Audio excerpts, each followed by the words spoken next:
Hello dear students, Gayatri विद्या मंदिर उच्च माध्यमिक विद्यालय सांचौर जिला जालौर की ऑनलाइन क्लासेस में आप सभी का एक बार फिर से स्वागत है। प्रिय विद्यार्थियों, मैं अनिल कुमार सोनी, कक्षा 7 विषय गणित, अध्याय 5 रेखा और कोण, प्रश्नावली 5.2 के सवाल आज आपको हल कराऊंगा। प्रिय विद्यार्थियों, मैं आपसे फिर कहना चाहूंगा कि यदि आपने हमारे इस YouTube चैनल को अभी तक सब्सक्राइब नहीं किया है तो सब्सक्राइब जरूर कीजिए, वीडियो को लाइक और शेयर कीजिए। तो देखिए बच्चों, क्वेश्चन नंबर 1, प्रत्येक कथन में उपयोग किए गुण धर्म का वर्णन कीजिए। हमारे क्वेश्चन 1 में ये 3 सवाल है। देखो प्रश्न नंबर 1 में 1, 2, 3। अब इसमें कौन सा नियम लागू है, कौन सा गुणधर्म लागू है, उसका अपन को नाम लिखना है। देखो बच्चों, ये हमारे पास ये 2 रेखाएं हैं ए और बी, इनको ये 2 रेखाएं काटती है, राइट। ये 2 रेखा ए और ये बी है और ये 2 रेखाएं इनको काटती है या प्रतिच्छेद करती है। प्रतिच्छेद का मतलब काटती है। पहला हमारे पास में ए, ये 2 खड़ी लाइन, ये 2 खड़ी लाइन किसका चिन्ह होती है? समांतर रेखाओं का चिन्ह है ये। तो ए समांतर बी के है, यानी इसका मतलब ये ए रेखा और बी रेखा दोनों क्या है बच्चों? समांतर है। कोण 1 बराबर 5 है, कोण 1 बराबर 5 है। इसका जवाब देना हमको कि ये ए और बी समांतर रेखाएं हैं, तो ये 1 नंबर और 5 नंबर दोनों बराबर क्यों है? तो लिखेंगे, हमने आपको नियम सिखाया था, मैं सिखा रहा हूं कि जब 2 रेखाओं को कोई तीर रेखा काटती है तो संगत कोण बराबर होते हैं। संगत कोण किसे कहते हैं? रेखाओं के एक ही तरफ, ये रेखा ए बी है और ये रेखा ए। देखो इस रेखा के ऊपर, देखो ये नंबर 1 कहां बन रहा है? इस रेखा के ऊपर 1 बन रहा है और इस रेखा के ऊपर 5। तो ये दोनों क्या है? संगत कोण। 1 और 5 कैसे कोण है? संगत कोण है। इस रेखा के नीचे क्या बन रहा है? 4, इस रेखा के नीचे 8, तो 4 और 8 संगत है। इससे प्रकार 2 और 6 संगत है, 3 और 7 संगत है। संगत कोण किसे कहते हैं? रेखा के एक ही ओर बने हुए। एक ही ओर का मतलब ये ऊपर वाले आपस में बराबर होंगे और ये नीचे वाले आपस में बराबर होंगे। और इसके अलावा आमने सामने के कोण, ये आमने सामने कोण, ये 2 के बराबर 4 होगा, 1 के बराबर 3 होगा, 6 के बराबर 8 होगा, 5 के बराबर 7 होगा। क्यों होगा? क्योंकि इन्हें शीर्षा अभिमुख कोण कहते हैं। शीर्षा अभिमुख का मतलब आमने सामने बने कोण। अब देखो ध्यान से, इस 3 और 6 का जोड़ 180 होगा, 4 और 5 का जोड़ भी 180 होगा। क्यों होगा? क्योंकि समांतर रेखाओं के बीच में बने ये अंतःकोण। तो समांतर रेखाओं के बीच में बने अंतःकोणों का योग कितना होता है? 180 डिग्री होता है। ये बातें आपको याद करनी है। अब बच्चों, ये हमारी दीर्घ रेखा है, इसके इधर तो 4 है और इधर क्या लिखा है? 6। इधर 4, इधर 6 और 1 का अंतर हो गया, तो ये कहलाएगा एकांतर अंतःकोण। क्या कहलाएंगे? ये एकांत। देखो 4 के बाद 3 छोड़ दिया, 6 आ गया। इधर 4 के बाद 5 छोड़ दिया, 6 आ गया। तो 1 इधर बन गया, 1 इधर बन गया। तो दीर्घ रेखा के विपरीत दिशा में बनने वाले कोण एकांतर अंतःकोण कहलाते हैं। वो बराबर होते हैं। 4 के बराबर 6 होगा और 3 के बराबर 5 होगा। क्यों होगा? क्योंकि ये एकांतर अंतःकोण है। ये भी एकांतर अंतःकोण है, की पहचान सीखना। तो पहला सवाल है ए समांतर बी। ये ए और बी हमारी क्या समांतर रेखाएं हैं, तो 1 बराबर 5 क्यों होगा? ये 1 बराबर 5 क्यों होगा? इसमें कौन सा नियम लागू है? तो गुणधर्म लिखना है। तो लिखेंगे इसका आंसर, संगत कोण गुणधर्म। संगत कोण गुणधर्म से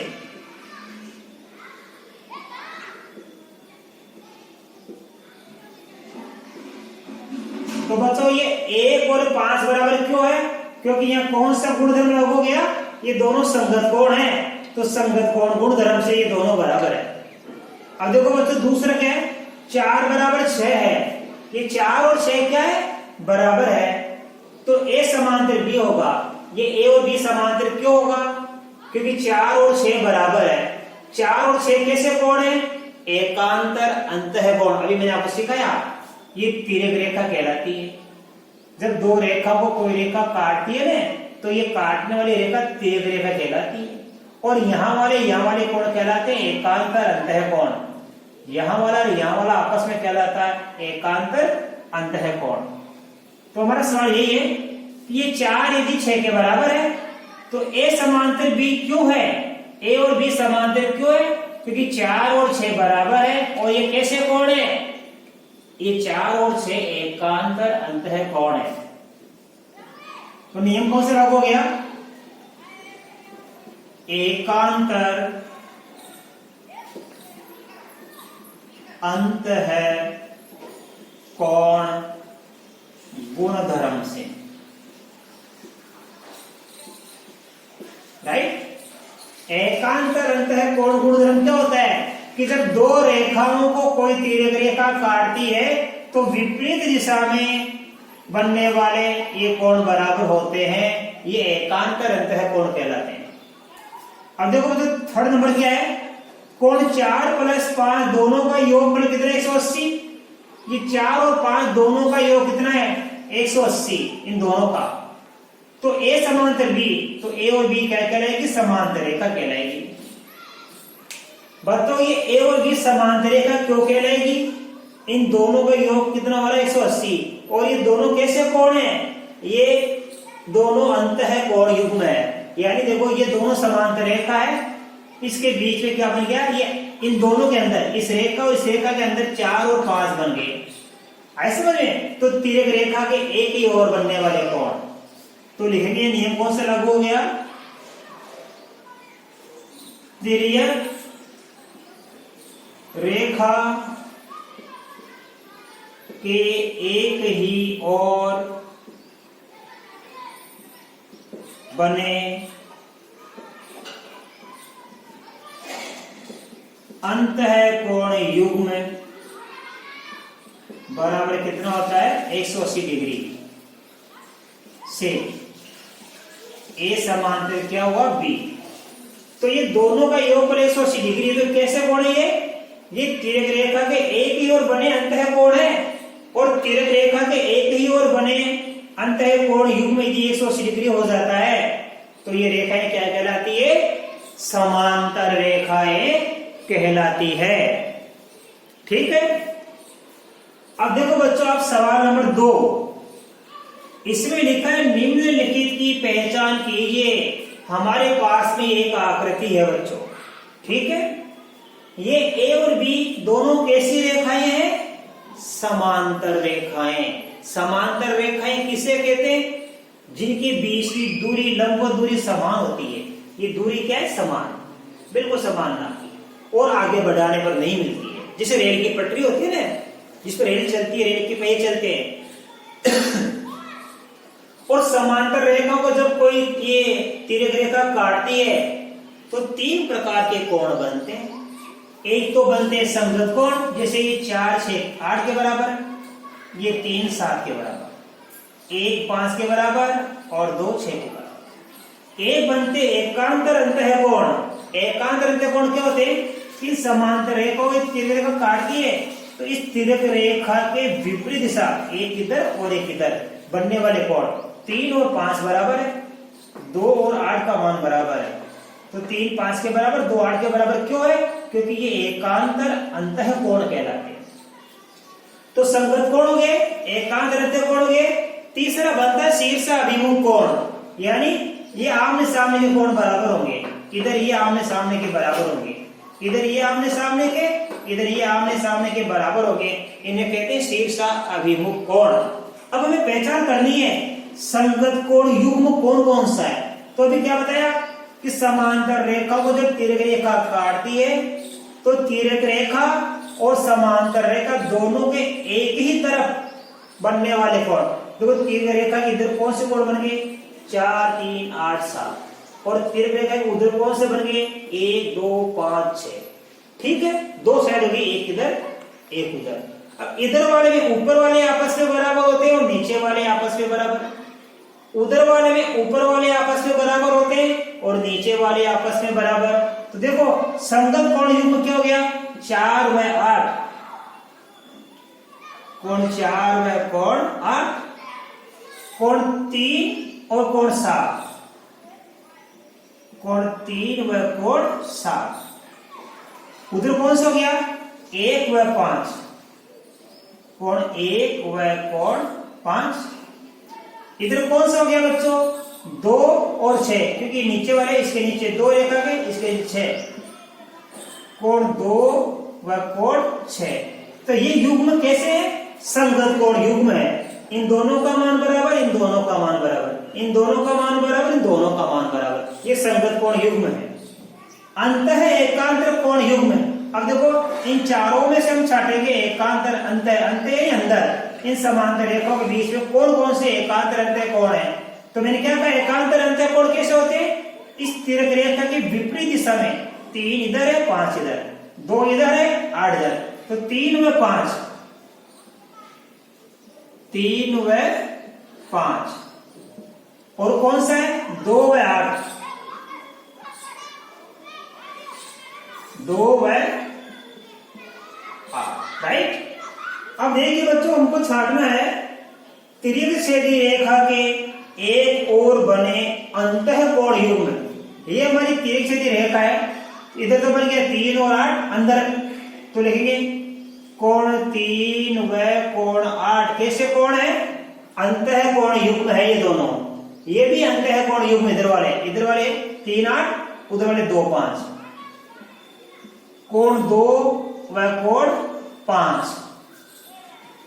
अब देखो शीर्ष अभिमुख कोण देखेंगे हम, ये कौन से कोण है, ये 1 व 3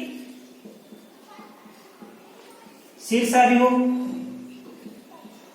कोण 2 व 4 शीर्ष अभिमुख, 5 व 7 शीर्ष अभिमुख कोण, 6 व 8 कोण 6 व कोण 8, ये शीर्ष अभिमुख कोण है। ठीक है, अब देखो बच्चों क्वेश्चन नंबर 3 हम आपको हल कराएंगे, जरा ध्यान से समझना बच्चों, अच्छी तरह समझना। हमारे पास क्या है, इस आकृति में संलग्न आकृति में P समांतर Q, ये P और Q कैसी रेखाएं हैं, समांतर रेखाएं हैं। इनको ये तिर्यक रेखा काट रही है, तिर्यक छेदी रेखा। हमने आपको क्या कहा था कि जब समांतर रेखाओं को तिर्यक रेखा काटती है तो 3 प्रकार के कोण बनते हैं, संगत कोण भी बनते हैं, एकांतर अंतः कोण भी बनते हैं और शीर्ष अभिमुख कोण भी बनते हैं। तो देखो यहाँ पे इस कोण का मान दिया 125, तो देखो 125 डिग्री है ये, तो dB कितना होगा 125 डिग्री। तो कैसे लिखेंगे, नंबर 1 कोण D बराबर कितना होगा 125 डिग्री होगा, कौन से गुणधर्म से, क्योंकि ये संगत कोण है।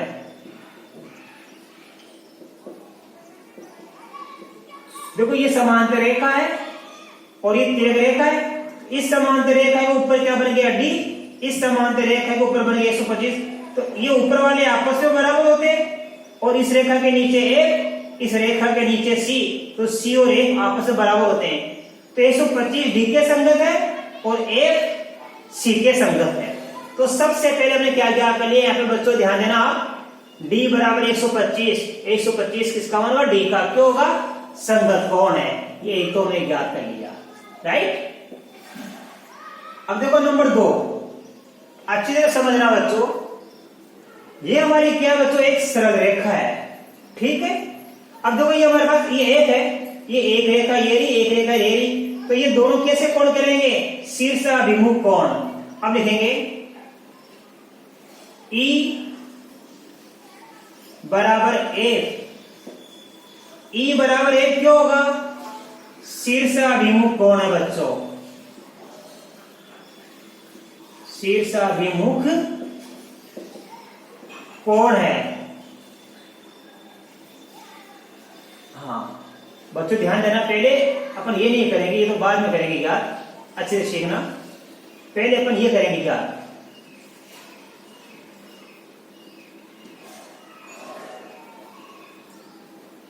देखो ऐसे कर लीजिए आप।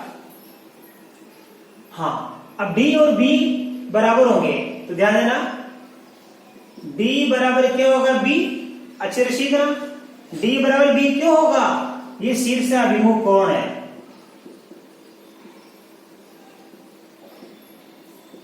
ठीक है, अब D का मान 125 है, इसलिए B बराबर कितना होगा, 125 डिग्री होगा। अब देखो बच्चों ध्यान से, ये B किसके बराबर होगा, E के। ये B किसके बराबर होगा हमारे पास में। अब हम सबसे पहले क्या करेंगे, देखो C का मान, आप पहले E का ज्ञात करो, थे 125 ही नंबर 3, अच्छे से सीखना बच्चों। अब ये कैसे कोण है हमारे पास में, ये अंतः कोण युग्म है, तो लिखेंगे A प्लस D बराबर 180 डिग्री। क्यों है ये, अंतः कोण युग्म है। ठीक है, अब देखो ये D का मान 125 है, तो 1 की जगह तो 1 लिखेंगे और D का मान 125 लिखेंगे, बराबर 180 डिग्री। तो 1 का मान कैसे क्या करेंगे, 180 में से 125 कम करेंगे, तो A बराबर कितना आ जाएगा, 55 डिग्री। 1 का मान कितना आ गया, 55, तो 1 किसके बराबर होगा, E के। 1 बराबर E होगा, A बराबर E क्यों होगा, शीर्षाभिमुख कोण। इसलिए देखो 1 का मान 55, तो E बराबर कितना होगा, 55 डिग्री। अब ध्यान दीजिए आप, ये 1 और C बराबर होगा, 1 बराबर C क्यों होगा, क्योंकि ये संगत कोण है। अब देखो बच्चों 1 का मान 55, तो C बराबर भी कितना होगा, 55 डिग्री होगा। इस प्रकार ये कुछ संगत कोण का नियम लागू है, कुछ शीर्षाभिमुख, कुछ अंतः कोण और कुछ यहाँ पे, ये इन तीनों नियम के अनुसार हमने ज्ञात कर लिया। तो बच्चों मैं आशा कर सकता हूं कि आज आपको ये प्रश्नावली अच्छी तरह समझ में आई होगी। आप इसको नोटबुक में उतारना अपनी में, और बाकी आगे के सवाल में आपको कल नए वीडियो में सिखाऊंगा। तब तक के लिए धन्यवाद।